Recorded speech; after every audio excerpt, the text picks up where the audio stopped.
시편 13편 말씀을 봅니다. 오늘 시편은 다윗이 고난 가운데에 하나님의 침묵하심에 대해서 답답해하면서 더욱 간절히 기도하는 내용을 다루고 있습니다. 위대한 믿음의 사람이 다윗이지만은 다윗도 역시 우리와 똑같은 사람임을 보여주는 내용이 1절부터 4절까지 내용 가운데에 그 기도의 모습 가운데 나오고 있습니다.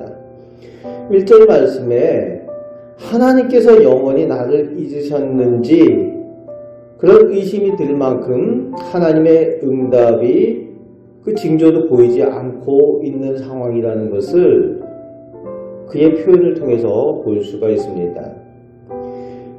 2절에 보면은 매일 날마다 하루 종일 번민한다는 겁니다. 얼마나 고통이 심하고 고난이 극심하면은 그 심 걱정 때문에 하루 종일 그 번민이 그치지 않는다는 겁니다. 믿음의 사람인 다윗도 이런 경험들을 한다는 거죠. 믿음의 사람의 다윗은 우리와 달리 그저 평안하고 평탄한 이런 것이 아니라 역시 그도 사람인지라 그런 고난이 있고 어려움이 있을 때에 하루 종일 번민하고 고난 가운데 그렇게 고민하고 그렇게 한다는 겁니다. 왜 그렇습니까? 대적들로 인해서 어려움을 당하며 쫓겨다니고 그러면서 그 상황이 끝나지 않고 있다는 거죠. 끊임없이 그 상황이 이어지고 있다는 겁니다. 다윗을 미워하는 원수들이 내가 다윗을 이겼다. 그래서 다윗은 이제 망했다. 이렇게 자랑하고 그렇게 취급하는 것을 하나님께서 침묵하시는 것처럼 외면하시는 것처럼 느껴졌다는 거예요. 우리와 똑같죠? 우리도 기도하면서 하나님께서 왜 응답을 하지 않으실까? 왜 하나님의 응답이 멀리 있는 것처럼 여겨질까? 다윗의 모습을 통해서 우리의 모습을 그대로 또 보게 하시는 거죠. 그 상태가 3절 말씀에 보니까 내가 사망의 잠을 잘까 합니다 라는 고백을 하고 있죠. 무슨 얘기입니까? 거의 죽음 직전까지 이르렀다는 표현입니다. 거의 내가 죽게 되었는데 이때까지도 하나님께서 침묵하시니까 라는 표현을 하고 있습니다. 거의 죽게 되었습니다 라고 할 만큼 그런 표현을 쓰고 있습니다. 오늘 다윗의 그런 기도에 대해서 하나님의 침묵하심이 또 놀랍죠. 하나님께서 왜 침묵을 하시는가? 우리가 시편 전에 욥기서를 봤는데 욥기서에서도 욥이 의로운 가운데 완전함 가운데도 하나님께서 그 고난을 주심으로 인해서 하나님께 끊임없이 부르짖지 않습니까? 그런데 하나님께서 침묵하시는 거죠. 욥의 모습과 비슷합니다. 그런데 이것은 예수님께서 겟세마네에서 기도하실 때에 하나님께서 침묵하시는 그것과 똑같은 거지요.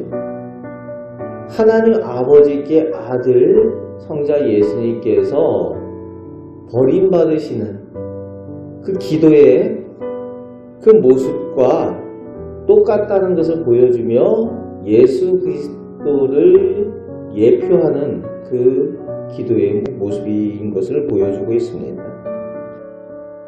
어떻게 기도해야 하는가 그 모델을 또 다윗의 기도를 통해서 보여주고 있습니다.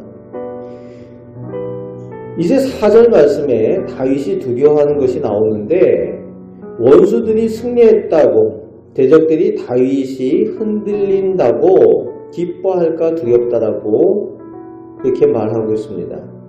그런데 이것이 5절 6절 말씀에 이어지는 상황을 보면서 단지 다윗이 개인의 문제 때문에 두려워하는 것이 아니라는 것을 알게 되는 거죠. 다윗이 두려워하는 것은 5절 6절에 그 이유와 함께 기도의 방법과 목적이 나오고 있는데 다윗 자신이 여전히 하나님의 사람이기 때문에 두려워한다는 거예요. 무슨 얘기인가 하면 하나님의 영광을 가릴까봐. 대적들 원수들은 하나님을 두려워할 줄 모르고 하나님의 사람을 귀하게 여길 줄 모르기 때문에 그 원수들과 대적들이 단지 다윗을 이겼다라고 하는 것이 아니라 하나님을 대적하며 하나님의 영광을 가리며 하나님을 이긴 것처럼 그렇게 취급이 될까봐 다윗은 두려워하고 있는 겁니다. 하나님의 사람인 다윗의 그 두려움의 중심에는 나보다 하나님의 영광에 대한 그것을 더 염두에 두고 있는 것을 볼 수가 있습니다. 그래서 5절 6절 말씀이 이어지고 있는 거죠. 5절에 다윗은 고백을 하고 있습니다. 오직 주의 사랑을 의지하였사오니 그가 살아온 모든 것들이 하나님의 사랑을 오직 의지하며 지금까지 살아왔고 하나님의 사랑을 붙들고 살아왔다는 거지. 여러분 이것이 하나님의 사랑입니다. 하나님께 복받을 만한 사람의 특징이죠. 오직 주의 사랑을 의지한다. 이것이 기도의 방법이고 기도의 목적입니다. 기도하는 방법이 하나님의 사랑을 의지해서 기도하는 겁니다. 기도의 목적이 결국 하나님을 사랑하고 하나님의 뜻을 이루어가기 위한 그것이 그 목적이 있는 겁니다. 주님을 사랑하는 것, 그 사랑을 드러내는 것. 그래서 사랑하기 때문에 인내하고 참아야 된다는 것을 오늘 다윗은 이 마지막에 보여주고 있습니다. 하나님의 응답이 침묵하시는 것처럼 더디게 임하고 있지 않지만 참고 인내하는 가운데에 주님의 응답이 임하게 될 것이라는 소망을 보여주고 있습니다. 그래서 6절 말씀에 이미 받은 은총을 찬양합니다. 찬송합니다. 라고 고백을 하고 있는 거죠. 구원하여 주실 것이라는 것에 대한 결국은 구원하여 주실 것이라는 것에 대한 확신을 가지고 있습니다. 소망이 있는 겁니다. 여전히 하나님께서 침묵하시는 것처럼 느껴지지만 결국은 하나님께서 살아계셔서 구원 베풀어 주시고 은혜 베풀어 주실 것입니다. 그래서 이미 받은 은혜로 인하여 찬송하며 기뻐합니다. 라고 오늘 이 답답한 기도의 끝에 다윗이 고백하는 그 내용을 볼 수가 있습니다. 결국 응답하여 주시고 은혜 베풀어 주실 것이라는 확신을 가지고 있는 거죠. 소망이 있기 때문에 그렇습니다. 그래서 소망이 있는 사람과 없는 사람의 차이가 여기 있는 거죠. 하나님을 믿는 사람은 소망을 가진 사람들입니다. 그 소망이 능력이 되고 그 소망이 기도의 이유가 되고 또 기도를 이어가는 그 방법이 되는 거죠. 오늘 다윗이 기도할 때에 오직 주의 사랑을 의지하며 그 사랑이 기도의 방법이 목적이 되고 또 결국은 은혜 베풀어 주실 주님의 그 사랑이 소망이 되는 그것이 능력이 되는 그런 다윗의 기도를 봅니다.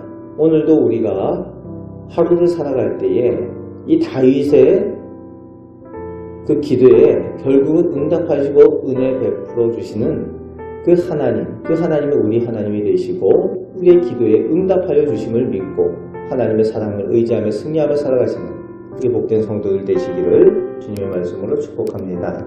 아멘. 기도하겠습니다. 하나님, 저희가 기도할 때에 다윗과 같이 하나님께서 응답을 더디 주시는 것처럼 느낄 때가 있습니다. 그러나 저희가 여전히 하나님의 자녀이고 하나님의 백성입니다. 결국에는 하나님께서 응답하여 주시고 하나님의 가장 좋은 것들로 허락하여 주실 줄 믿습니다. 저희를 통하여 하나님 영광 받으실 줄 믿습니다.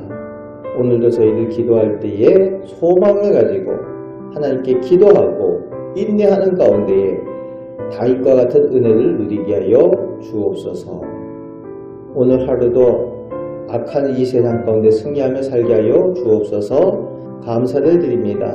예수 그리스도의 이름으로 기도하옵나이다. 아멘.